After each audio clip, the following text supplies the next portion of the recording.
When we die, our soul departs from our body. And the soul goes on a journey that has many stages to it. And for the beginning of this khutbah, I want to focus on one stage of the journey of this soul. And that is when the soul descends into the grave to be reunited with our bodies. And when the soul is coming down, it witnesses the janazah, the funeral. And your body is laying there on the ground, wrapped up, getting ready to be buried.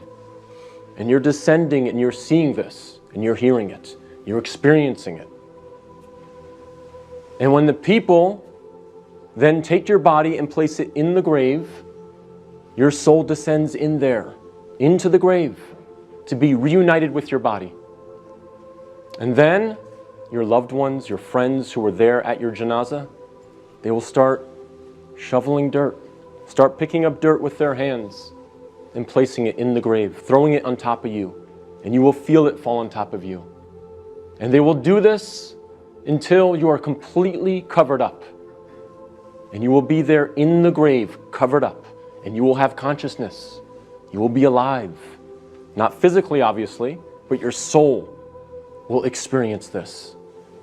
And then after your family makes some du'as, and they say some nice, kind words about you, they'll walk away, they'll leave. And you will hear their footsteps, as the Prophet, peace and blessings be upon him, said, that you will hear their footsteps as they walk away.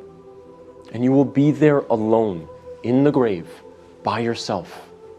Darkness, silence. What happens at that point? Two angels come to you, Munkar and Nakir.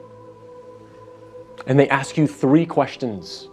Perhaps the most important questions you will ever be asked, and the three most important questions you will ever answer. And those questions are, what is your deen? Translated as, what is your way of life or your religion? Who is your prophet? And who is your Lord? Not necessarily in that order, but those are the three questions.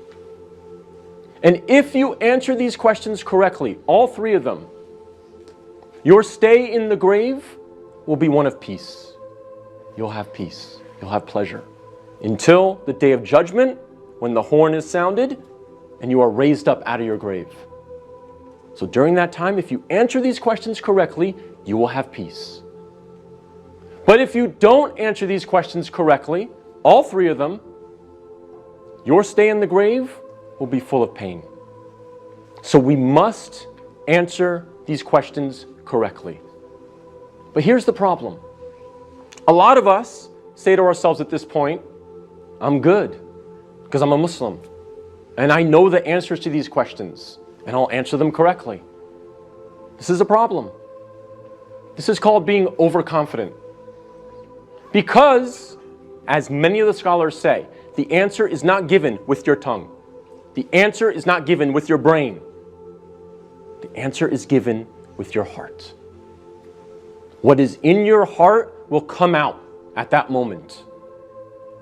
And so if you lived your life not praying, not striving to implement Islam, not striving to understand the Quran to the best of your ability, if you spent your life not really striving to be a Muslim, a true Muslim, trying to practice, then Islam really was not in your heart. So we have to make sure that we're striving, again, to the best of our ability. I'm not asking for perfection. I'm not asking for scholars. I'm not asking for you to be of the best character like the Prophet, peace be upon him, but we must strive for it. So that on that day, when these angels come to us and they ask us these questions, what is in our heart will naturally come forward. The answers, the correct answers will come forth. And not the answers of, I was striving for something other than the pleasure of Allah. So we have to make sure that Islam is in our hearts, not just on our lips, not just in our mind.